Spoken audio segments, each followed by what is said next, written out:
Well, that's just prime.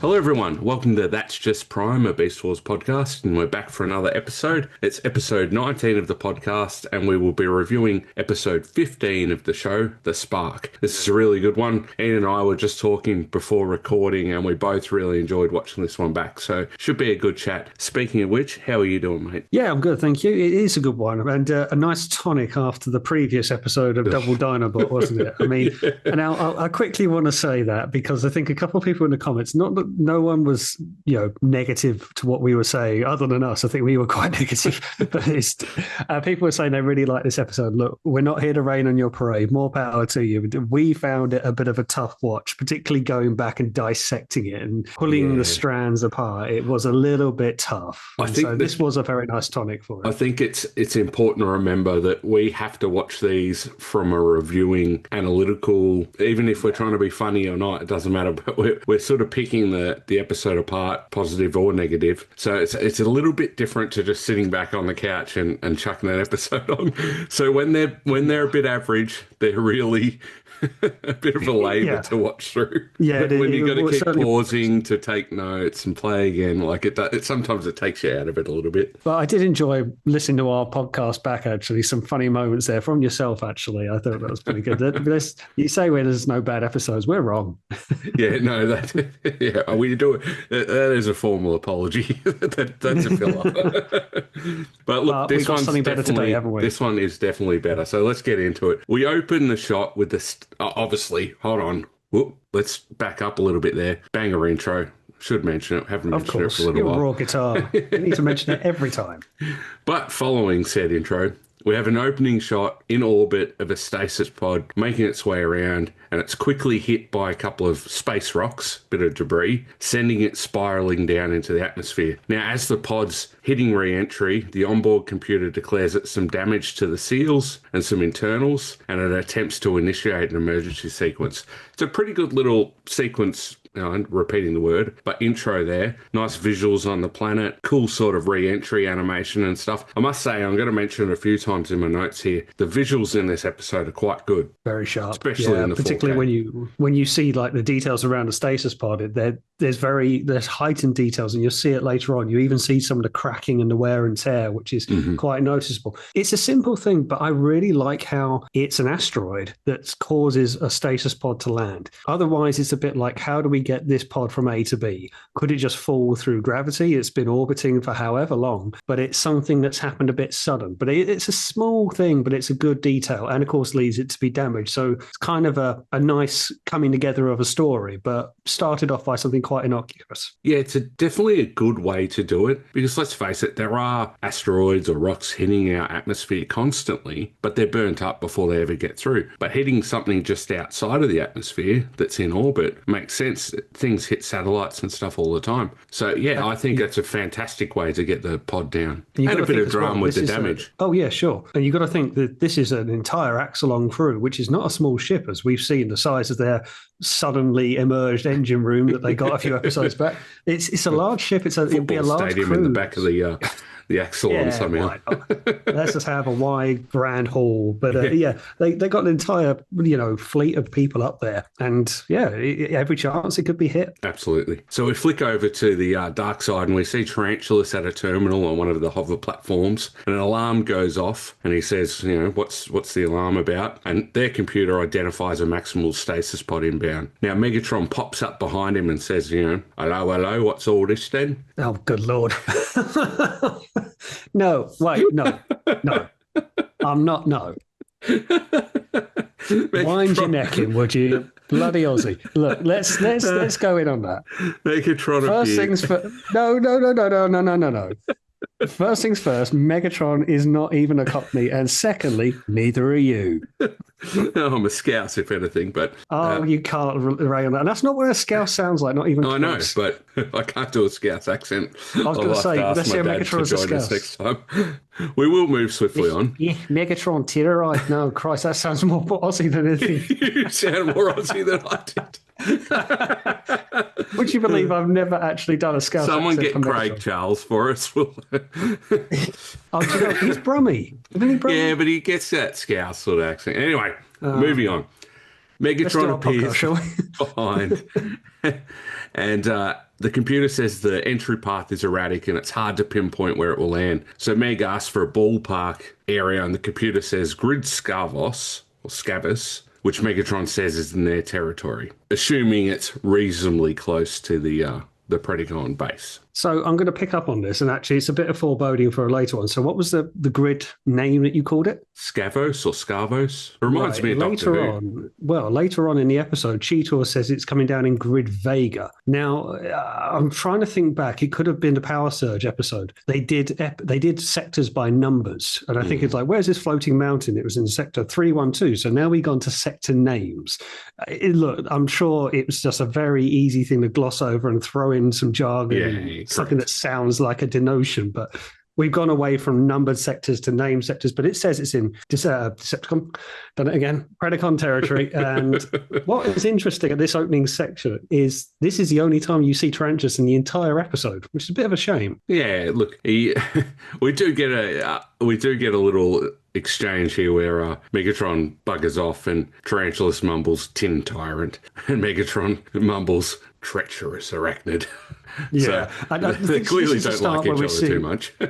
We're starting to see that Megatron's not trusting Tarantulas and he's doing his own things. Because Tarantulas was like, Megatron said, look, Black Arachnia and Scorponok are in the area, we'll send them. And Tarantulas goes, oh, I'll join them, I'll go and help. And Megatron's like, no. You can stay. Yeah, he's just not having it, is he? Yeah, he was very aware that last time this happened, we got another bloody spider. We're not having this happen again. Yeah. How many armies of spiders are we going to have with you involved? I do like the kind of tarantulasisms at the start there, because he you can hear the salivating. It's like, my station. Yeah, his little mandibles clicking together and stuff. He's really happy, isn't he? Speaking of the visuals again, we've got a sort of dark but lit shot here, and we get some really good close-ups on Megatron. And again, that people rip on this animation. I know we've had some pretty poor animation in some of these episodes, but this one is really well done. They took their time on this tremendously. Yeah. Oh, absolutely. I get if you're watching this on a VHS on your 420p, projection TV or something. Yeah, but 4K on a HD monitor, very nice to look at. Now, we get a zoom in on what looks like a crater, and I think they're trying to do a little red herring here and make us think that this is where the pod lands. But we quickly find out that it's like an energon geyser or something, where this field of raw energon is erupting out of these little mounds. But the way they pan across it, it looks like it could have been where the pod had landed, which is good, little bit of misdirection. We swipe up to Rhinox standing on the hill. He gives us a little exposition as usual, saying that, a lot of energon in this area. As he's explaining this, he sees the pod coming down in the distance. Now, transforms quickly, and we get a really cool, targeting zoom in shot on the pod, like sort of Rhinox vision. Very well done. Again, I just can't pick on the animation in this episode. Yeah, absolutely. And we see that where it's landing, and I've got a note here that guess what? It's another wide chasm. It's this huge flatbed. Maybe it's not as deep as a canyon or ravine or whatever, but it's a big play pit. It's a big, dried up lake. But it's something of a big play area once again, but at least it's a slightly different look to what we previously had. Yeah, and again, another point here with the animation, this twilighty sort of sun shining on Rhinox in these scenes, and that zoomed up shot of his head, and you can see the maximal symbols on the forehead, really crisp animation and detailing. They didn't skimp on the character models here. The one earlier with Megatron where you could see the side of his head, you could see just the little techie details that are all patterned all over him. And same with Rhinox here. So well done there. Rhinox tries to contact the Maximals, and we're not going to call it a Tuesday. It's a legitimate reason for comms to be out for once. Yeah, I don't know. I feel like I want to throw the Tuesday at any given opportunity. But yeah, he is basically in Energon Central, isn't he? But what is quite good is Cheetor is not too far away and also sees the pod land and comes out, I think, with the term of jumping helix. Don't get better, That's do rough. they? But yeah, look, Can't do a lot for that. Rhinox proceeds alone. As you say, Cheetor's sitting up in a tree and he spots it. He shoots comms over to Tigertron, which we haven't seen for a little while, so that's a welcome addition to the episode. And we get a bit of Tigertron it. looking quite crisp as well. Yeah, very much. Again, it's just the models in this are really good. They both head off from their own points of origin towards the pod, and we get a little bit of foreshadowing in the shape of a falcon above Cheetor, just watching him run off into the distance. Ooh, I wonder what this is going to be, random bird. Yeah, there's a random bird that we've never seen before and we'll never see. I know, right? Yeah. Flicking over to the old self-appointed second-in-command Captain Eyebrows himself. Who seems to have hung up his scientist ways after he can't be trusted with dangerous machines. Useless twit. And he, what's he say? Megatron was right, or whatever. Hold on, Black Arachnia comes up behind and goes, Megatron was right. Megatron was right. And she fucking just... She gives him sass. She gives him so sass. much shit here. and then, just as Megatron said. Megatron, that's it. Just as Megatron said. And then she goes, why are you always groveling to that Saurian, you know? I was waiting for the line to come back of if you just like Megatron so much, why don't you marry him? Yeah. But yeah, Scorponok says Megatron rewards loyalty and he punishes those who oppose him. And she's like, I'm quivering in my whatever. Yeah. But does he, though? Does he really reward loyalty and punish idiots? Because he's surrounded by them. Yeah, None you think of of them the are amount loyal. of times Scorponok is the closest to loyal as there is, and he's still shocking. Yeah, you think the amount of times pterosaurs try to overthrow and it's just not worked. So, he's not punishing half of his crew, is he? No, not as much as you should be.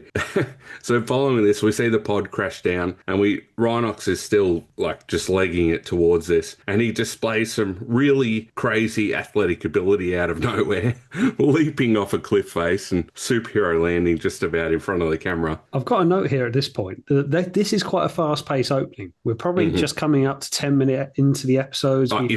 Yeah, we've had about 6 characters shown to us straight away. We've had some episodes where some of these characters are just not introduced at all. We've had pod landing. We've had this foreboding of a potential character. It's all, we've had an explanation, a setting display. A lot happens and very quickly. Stuff's but happening. Not so much Every scene, like you can't keep every up. scene is pushing the plot along. It's not just showing something for the sake of it. Every time it flicks over to something else, something's happening. So 100%. It's very quick. Rhinox finds the pod. It's badly damaged. He starts to get energon surge, of course, because where he is. And he tells his onboard computer to divert power to dampeners from weapons array at maximum. Now, whilst this is great, where did this come from? Where's this been? When does this become a thing? And his weapons array, quote unquote, weapons array, is 2 bullet-firing Gatling guns. What power are you diverting from your guns that aren't attached to you? Yeah, I mean, let's just look at the dampening thing. It makes a lot of sense. I like the concept, but where was it? Well, let's give them the benefit of the doubt and say because of the uncertainty of the energon out in the field that they had to develop this, and it's a recent introduction because the only place they're really safe is in the Axolotls with Sentinel. Maybe he developed it while they were cleaning up bits of the clone Dinobot last episode. Well, yeah, that's the thought. Well, what's left of him, thanks to Dinobot. And he says, divert power from weapons array. Yeah, you're right. He has guns that have ammo, so what weapon powering is there? But he's basically saying, I don't need to fight at the moment, so I'll take that. Look, I get it. I am nitpicking, but essentially he's just saying, Star Trek-wise, let's divert power from any unnecessary systems to life support type thing, So look, that's fine. I actually do really like the concept of that. It makes sense, and the payoff is if he gets attacked, he's screwed. So it's balanced. So it's not too much of just a cop out, but it's just we're going to assume this was developed in the background. It's good to say that it's not kind of like a complete mulligan. It's a dampener, it's a suppressor, but it doesn't get rid of the energon problem. And we do see he still gets surges and have issues with it. It's not a complete I'm fine for the next half an hour. We get a bit of strength from Rhinox. He he lifts some boulders and rubble off the pod, which was cool. Yep. And then we get to see a blank protoform and a spark. Now, we have seen protoforms before. When Black Arachnia was there, she already had the head Yeah, and the rest of the body. Go with this time we've just got the T1000 with a spark, you know. Okay, so let's go in on that. Why then? Because these are all robots. They're all beings that have existed on Cybertron. They got in their ship. They're traveling. So why is it in this jellified state? Has it already started the scanning process? Not to jump ahead stuck in flux? too much. Yeah, as you say, it's in flux. Not to jump ahead too much. It's unstable. It's not in proper stasis right now. So the system says it's badly damaged and it's going to require 8.6 cycles. So we'll call that 8.6 minutes that we're sort of figuring out these bloody numbers they have all the time. Metric minutes. Yeah. And if he doesn't do something about it, it's going to cease to exist. So we assume that it's in that T1000 mode because it's in a state of flux. Otherwise, and we'll see, it would be a blank, not blank, but a solid robot. It would just be a robot. Yeah. It has to be. Because in theory, it should be one of their crew without an alternate mode. Exactly that. But it's a little bit wishy-washy sometimes with the keeping the law straight. Now, Rhinox cuts open the pod with a little laser cutter, laser scalpel, or whatever it is. Belt, and he's got fucking pockets. When did Rhinox get pockets? The guy's pretty his little equipped. kilt skirt thing, it's got pockets in it. Good on him. The man's thinking ahead, considering he never does patrols. Now he's got something to take with him. Maybe it's a recent, invention. Leave him to it. He upgraded his system and his pockets. There you are. Gets him out and about. So Rhinox removes a damaged chip, and just as Cheetor arrives and Rhinox says, look, I need some help here because this protoform is dying. And, Cheetor, he takes it pretty seriously, so they sort of get on with things. As this is happening, we flick back over to Tigatron, who's inbound through a forest, and he comes across. Well, I say he comes across. He sort of hears Scorponok, so he's pretty switched on, old Tigatron, living out in the wilderness, and that his senses are pretty strong. And he hears the chattering of that idiot going around the bushes. Doesn't certainly make it hard to find him. No.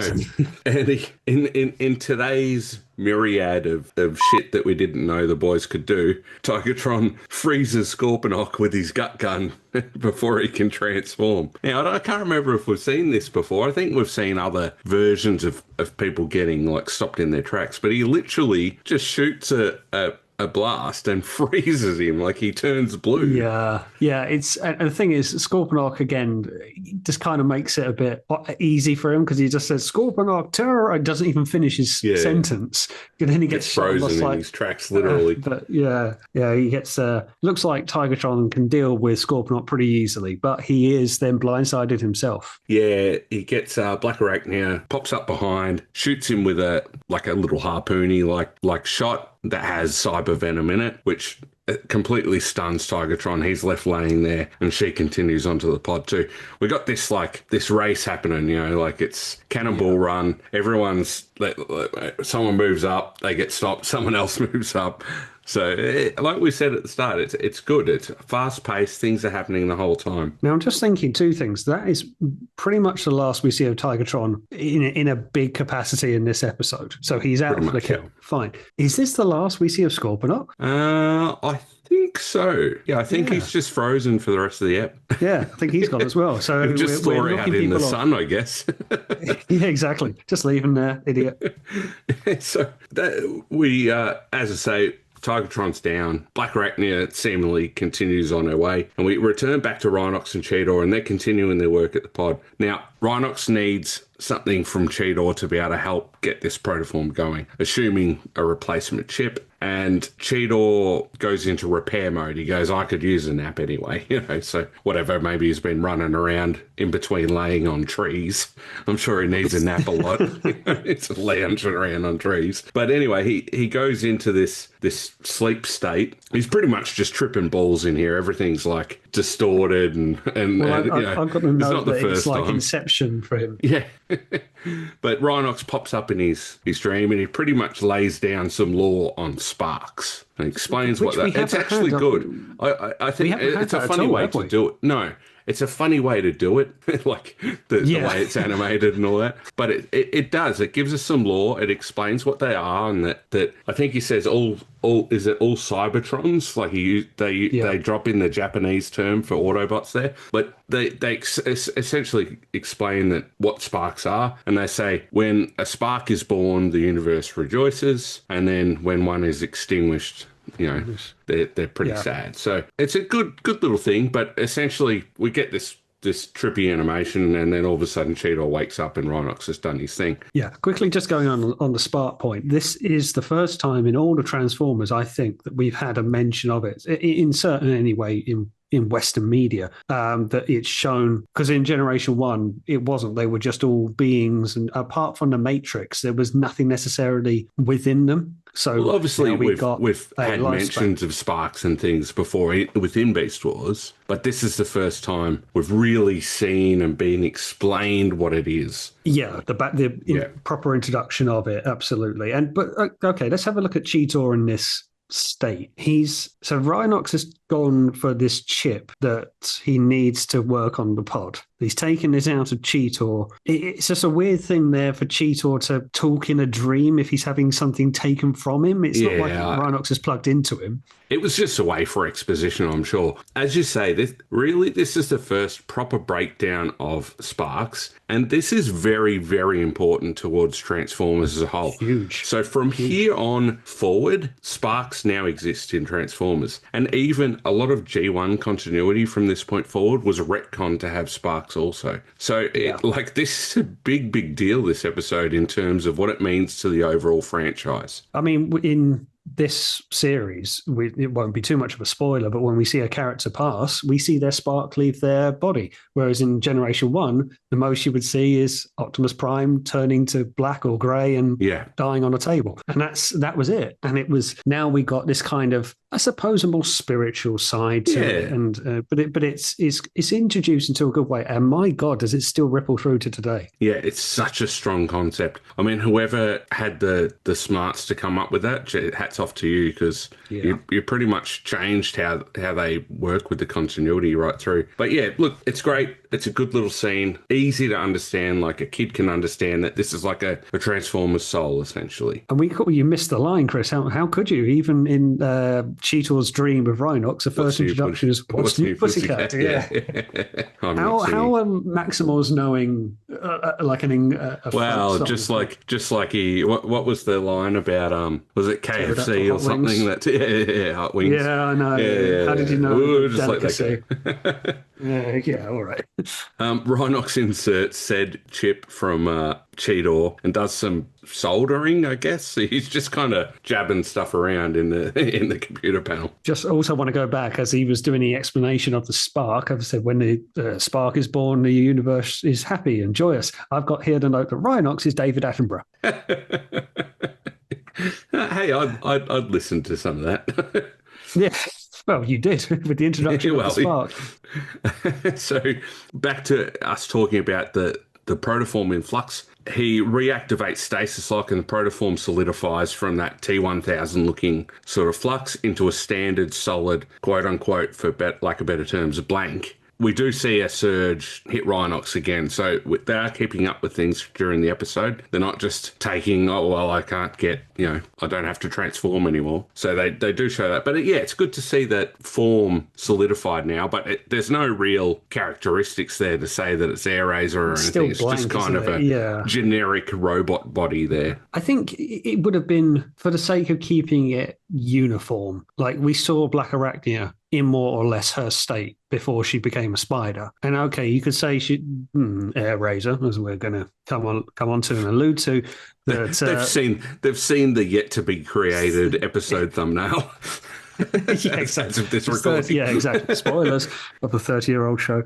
The fact that it kind of, it's stable, but it goes back to this just kind of mannequin state. I mean, I think it would have been better if you just didn't see the pod. Like you just saw one side of the pod, but the protoform was maybe just like, I don't know, legs or arms, but nothing detailed. It doesn't even need, like, Black Arachnia just full on had her head. It just needs design cues. Like they could have just had that crest of of Airrazor's head or, a similar chest look, even though that comes from the bird, but they could have done something to just show that this is an actual crew member, this is a robot that had a life beforehand type thing, not just a complete blank. And again, wishy-washy. Like sometimes they are, sometimes they're not. It just depends on the writing that time. But we'll let them slide because they got plenty of other good stuff going on in this episode. Absolutely. Cheetor says, why don't we get the pod back to the Axelon? Like, surely it would be better there. And Rhinox explains, we can't move it because we don't have enough time. So even if we did move it, the spark would extinguish before we could get back to the Axelon. So he has to do something now. They've got this time crunch. But he says, that's if we can even find something alive in this wasteland.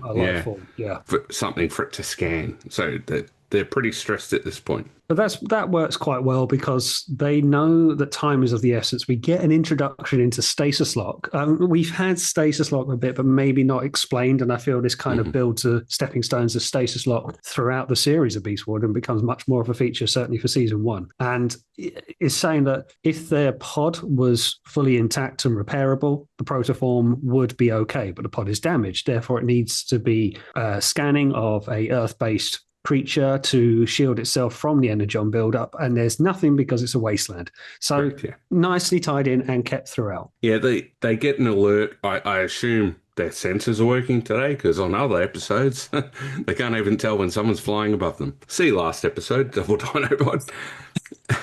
But this time, apparently, the computer, with all this energon disruption, can tell them that there's a Predacon nearby. And Black Arachnia shows up. Cheetor meets her and asks her how she dances with all those skinny legs. And she replies, perfectly fine, thank you. Just like, what?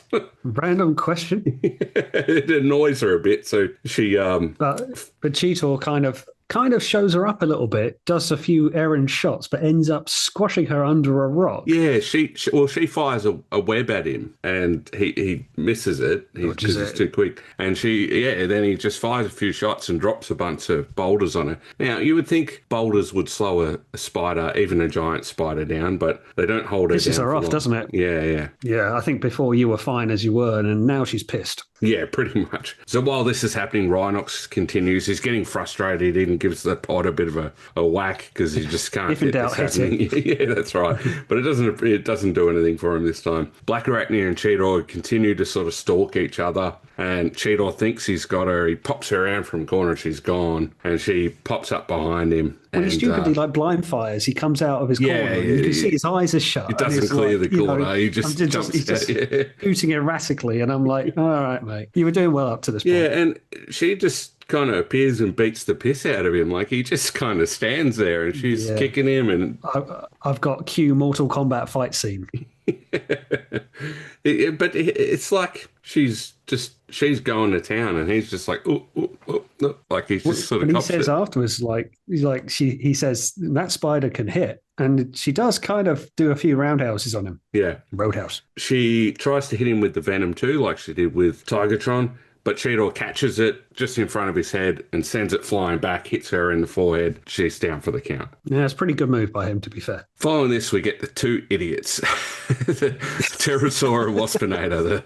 The absolute nitwits show up. Well, Waspinator comes in the shot. And, straight away, Cheetor's like, oh, Waspinator. He shoots at him. And Waspinator says, who dares attack Waspinator? I'm like, who dares? You are no threat, mate. No. Unfortunately, now they do refer to the chip, I think, here. He gets an energon surge and there's like a little computer thing about his chip missing. So he has to transform and he has to leg it because he's got no other choice. It's a good shackle. I like it because, he has had something removed from him to basically be his energon dampener, as we've alluded to throughout this episode. And he goes from fairly easily or fairly convincingly dealing with Black Arachnia, but now the two idiots are there and he's confined to beast mode. So Rhinox hooks himself into the pod, and the computer on the pod, I assume, or him, we don't really know, one of the computers says that it advises against doing it. It could cause damage. Rhinox says, just do it. And shortly afterwards, is sent flying a power surge from the pod. At the same time, he gets an energon surge and he's forced to transform. So he's pretty worried. Fortunately, the pod kicks in and the scanner comes online and starts scanning. Which is saying straight away that, as predicted, there's nothing in the area because it is kind of a wasteland. Although I'll go into that point. It's not finding much. Okay, because Rhinox gets hit and he has the wherewithal to put himself into beast mode. Mm-hmm. Very labour-y, but it's a good thing to do. Now, here's a question to you then, Chris. In terms of lore, could a pod scan a rhino or a scorpion or a tiger, cheetah, and take that mode? I don't see why not. Surely it would recognize, hey, if it can create a Tyrannosaurus from a bunch of bones, surely it could scan another rhino that happens to be a transformer already. Yeah, I agree. That's, yes, a little bit of a hole there. I'm thinking of it of like, I can understand why you would understand it's got a maximal energy signature, or DNA, as we found out now. Yeah. But could it not say, well, hold on a minute, you're a rhino, and you're a rhino to protect yourself from the energon surges. Be rhino number 2. We've got dueling characters in terms of cheetahs. Well, Ian, that doesn't sell fucking toys, does it? Sorry, Hasbro, I'm not playing your game. But yeah, look, jokes aside, I do agree. I can't see why. I've got some chips. Do you want to piss on them and all? Yeah, that's right.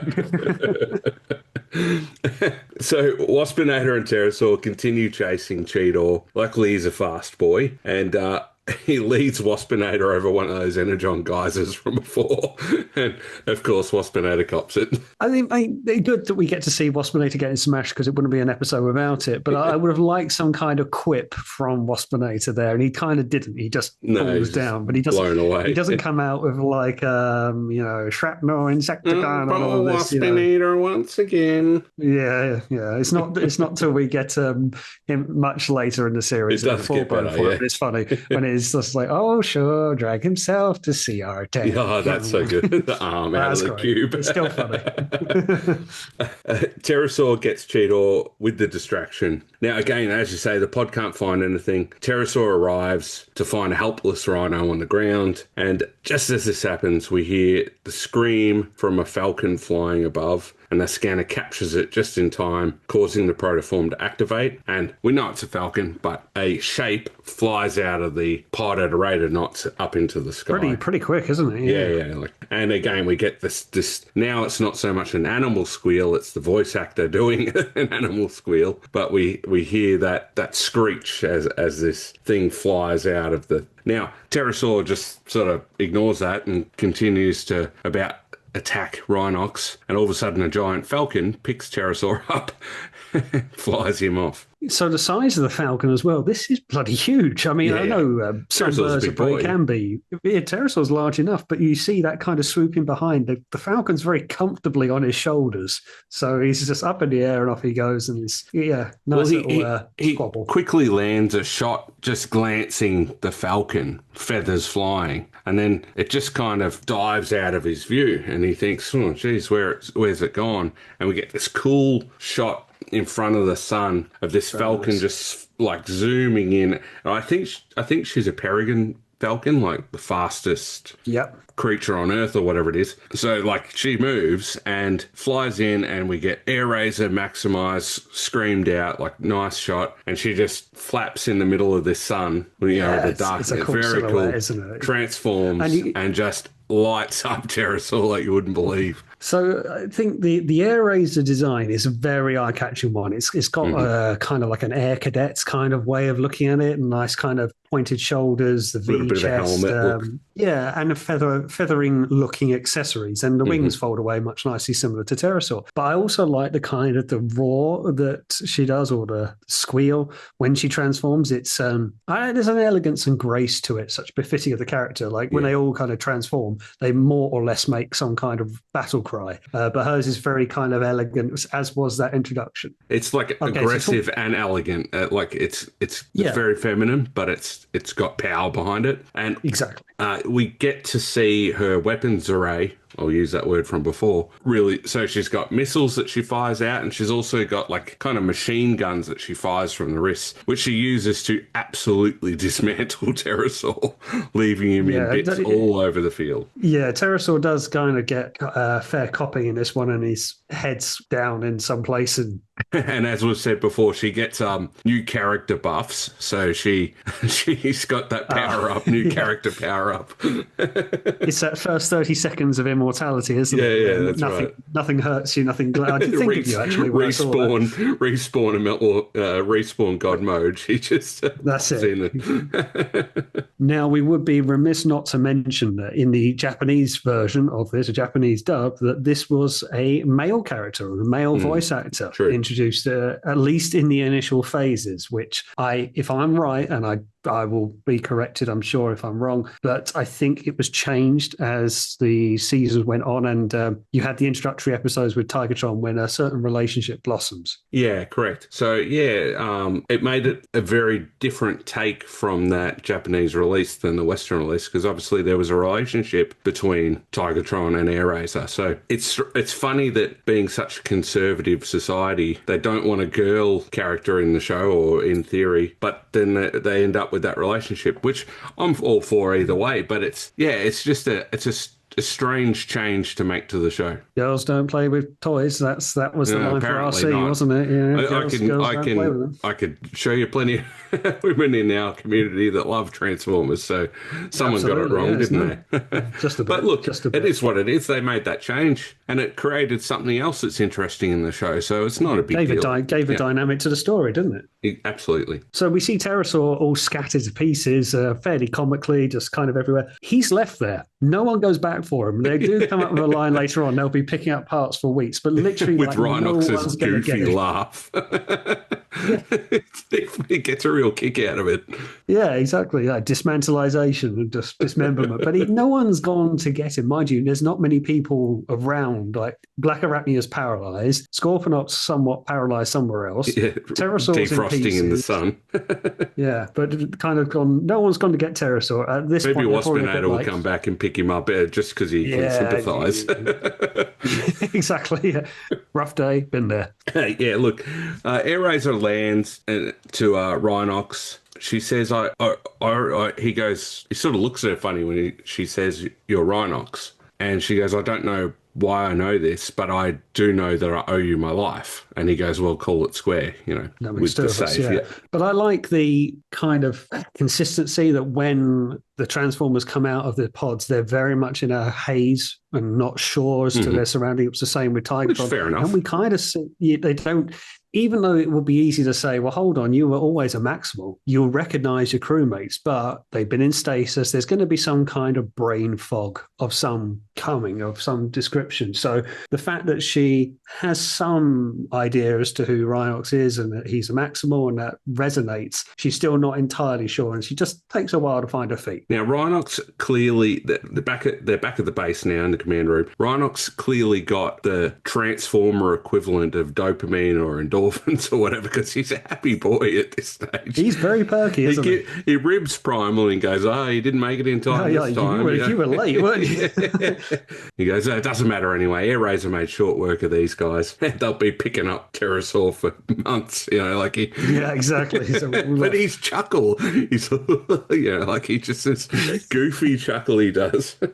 But we get a first look again at Tigatron, so he's worn off and shook off his everyone's there. He's back there. But no Dinobot. So Dinobot is the only one in the entire episode we don't see. Yep. When you consider some of the episodes we've had, there's a lot of people who are missing and kind of go AWOL, and typically after a big episode we don't see them again. So Tarantulas after the earlier episodes. I can understand that they want to share that screen time around a little bit, but it's just odd. Like, it's weird seeing Tigatron on base and not Dinobot. Not Dinobot. Yeah, I know. Yeah. Well, maybe he's sleeping off the eating of the other Dinobot, shall we say. He's in a food coma still. Just 1 week food coma. Indigestion. That's a big meal. Hey, eating a whole velociraptor. Oh, yeah. You need to sleep that off. The final line of the episode is Rhinox repeating the line from earlier. "When a spark goes online, there is great joy." And that's how the episode finishes. So So, look, we said it at the start. I'm going to repeat it again. What a fantastic episode. The introduction and the lore of the Sparks is just, we can't emphasize how important that is to Transformers. But it's just a good, nicely paced episode full of just good stuff. It's fun. There's no like bits that you're sort of going, like, especially as we said, when you're reviewing this, it can be a little laborsome if you're not enjoying the episode. But this one just sped along. It was really good. I mean, it was very fast paced. But we said this, didn't we, for Double Jeopardy with the introduction of Black Arachnia, and really any character. It's the same for Tigertron's episode, which I will remember the name of, and it has Fallen Comrades. Thank you. But yeah, I will not remember the name of that. But the introduction of the characters, the episodes themselves can be broadly flat. And I said at the time, and I stand by it, that you don't want to have too much going on to be overshadowing of a new character. Now, spoiler alert, the Air Razor is not necessarily going to be too front and center for the entirety of Beast Wars series. Much the same for Tigertron and to a lesser degree Black Arachnia, but you've got a new character, or a character with aerial abilities, which the Maximals desperately need. I mean, they've got quite a roster now, but still only primal with flight capability. So now they've got another bit of air dominance, which is good for them. But it's even still, there was a good balance of new character being introduced in God mode, which seems to be a theme. And then there's still a lot to this episode. And watching it back, I was very pleasantly surprised as to how good it was. And, as we say, we get the lore as to Sparks, and even get a little bit around Stasis Lock as well, and how a pod can become damaged. And, all of the cast members apart from Dinobot. So yeah, a lot to unpack. Yeah, proper stacked episode. Definitely a one to watch. Introductions, as you say, can fall a little flat because, like, Fallen Comrades is a really good example of that, because they're just sort of making their way to the pod. There's no real stakes until they get to the pod. Where this, they had real stakes right throughout the episode because there was that risk of losing it. And the pod was in the episode, obviously the first scene, but it had landed within a third of the way through the episode. So it was a real, like, who's going to get to this pod? Like, can we get it to work? There was real actual stakes towards the story. And again, the Spark thing is big time. Yeah, you look back at the, say, like Tigertron episode, everyone's kind of going in their own gaggles, and other than Pterosaur and Waspinator shooting out a bridge and the Maximals having to go a long way around, there's there's not an awful lot to it other than who gets there first. This time it was all broken up, and it was good that the story wasn't told exactly the same way to Fallen Comrades. Absolutely. In that same kind of rush from A to B. This time, Rhinox got there, was hard at work, and it allowed Cheetor to go off and have the fight scenes, the entertainment, as it were. Very good episode. One that kind of gets overlooked. Look, I'm a fan of Air Razor. I like the design. I like the toy, as we've discussed in the 1997 toy line episode, a couple episodes back. If you haven't had a listen to that, it's a really good one. But yeah, I'd forgotten how good this episode was. I really enjoyed watching this one and taking my notes and that. So yeah, definitely go and check that one out, as you should with all of the Beast Wars episodes and ours. With the exception of Double Dinobot. Watch it while you're doing something. Or you're cooking your dinner or something. You don't have to pay too much attention. Yeah. We're sorry to all the Double Dinobot fans, all three of you. So, you beat me to it, all three of you. But anyway, that's our review of the Spark. And Ian, you've got a listener question. Yes, we had a question come in the last few days or so from Michael Gabriel, who's got in touch via Facebook, with the question that's around, do you think the creators of Beast Wars could have made Primal an actual Prime in the Maximal era? And if so, what would the name of Optimus Primal be if he were to be a Prime or a bearer of the Matrix? Wow. So I'll quickly say at this point, the Matrix very well may still exist into this kind of distant future of Maximals and Predacons, but of course is an Autobot relic, is from their time necessarily. But Primes and Age of Primes has existed even predating Autobots and Decepticons, so there's every chance they could carry on into the Beast era. So go on then, Chris. Should Primal have been a Prime? Season 3. Optimus Primal took on the Matrix of Leadership from Optimus Prime in the Ark and became Optimal Optimus. So they very near did what you're saying for the most part. Maybe not officially a Prime, but Optimal Optimus was a conjoining of those two characters in some way. Like he had that power of the Matrix, he got the truck mode, little flight mode, all that stuff. Look, I know it's not full on Matrix bearer, but just holding that. I was gonna go in on that point because I was gonna say, like, yes, he took the spark, guessing a super spark, as I like to call him for some of the larger characters, someone like Prime, but he'd never got the Matrix. And I think that's kind of what Michael's question is more at. It's not the actual physical, like, light our darkest hour Matrix, but Optimus the Spark, he was the Matrix bearer at the time. So he was getting some of that power anyway. But look, let's ignore beast machines because obviously that sort of derails them going back and having anything happen in that sense. But in theory, if it was compatible, let's say, I could see Primal's victory and all that sort of earning him a place like that, maybe. The Matrix is as big as him, which doesn't help. I look at it as more that Primal, this was his first command. So let's predate back to Cybertron, Maximals and Predacons living in harmony, or there's been peace for so long. There's no active war.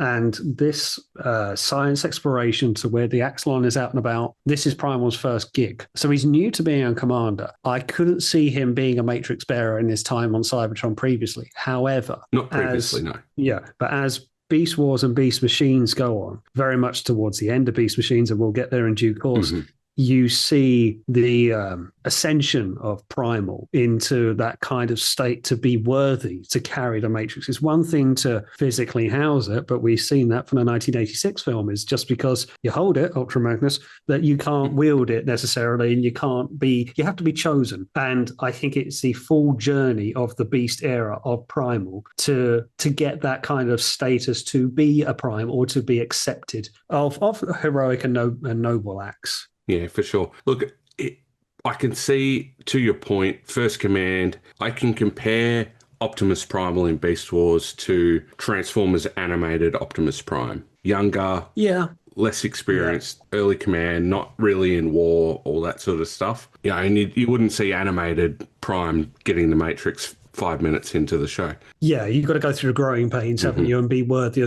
We're kind of spoiled in that sense because Optimus Prime from G1 was the big leader from the start. He was already established. He was already there. And yes, we didn't see the Matrix till 1986, but he was already at that status, whereas we're watching the infancy of these people. And that's shown in the 2021 IDW comic of Beast Wars. You kind of see, I remember it was a sparring between Rhinox and Primal, and there was kind of a quip line, and he was like, this is your first command. And there's a bit of almost petulance from Primal. He's still young to command. He's up to the task, but he's finding his feet. Just to finish off on it, to a final point, we'll might as well spin the yarn. What would his name be? I suppose I don't want to say Primal Prime because that's just the same word repeated, isn't it? So, but as you rightly say, for season 3, Optimal Optimus, I suppose Optimal Prime would be the best ascending name. Yeah, it's something along those lines. I think it's difficult because the words that are already used make it hard to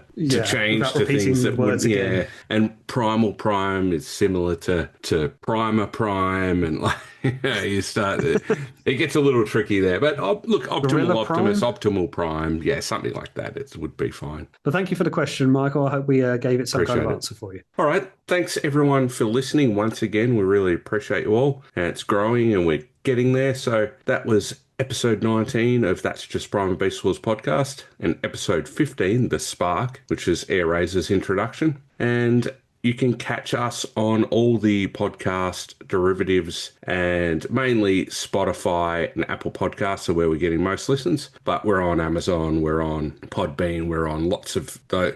I mean, I don't know how many derivatives there are, but I can see it on the analytics. There's a lot of little apps and things that we come up on. Yeah, we're in a lot of places. And I will just say, I mentioned this on a post on Facebook recently, that do feel free to drop us a comment and a like and wherever you can, just so we can see the interaction and it can promote the recommending all the more. People say they just kind of stumble across the podcast, and that's great. But anything you can do, any like on a social platform that you use or podcast platform, only helps. So would really appreciate if you drop a heart or some kind of comment. I know it's the thing to do when you, you make YouTube videos or podcasts. Like, please like and share. But Like and subscribe. For a small growing podcast, those shares, reposts, likes, and comments really do help. Means the world. It's not like videos where videos will push out with an algorithm or you'll get a bunch of views because something's new. We're reviewing a 30-year-old show on a niche subject.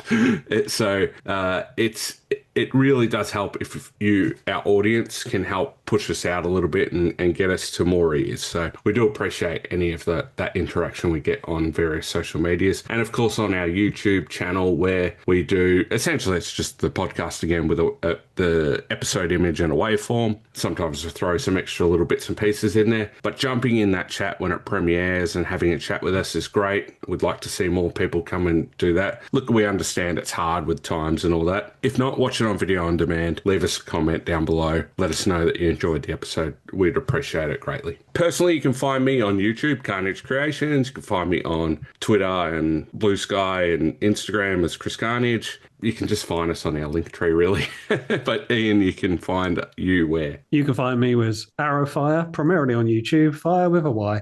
And you will find me on Facebook, Twitter, X, Blue Sky, Threads, why not? Instagram as well. Sometimes it's Arrow_Fire because I like to be dangerous.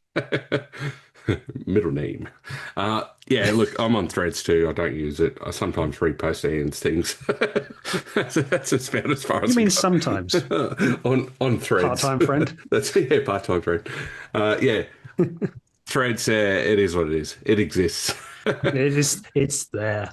But yeah, look, that's it. Everyone, thank you so much for listening once again. We love you all, and we will see you on the next one. Bye-bye. Well, that's just prime.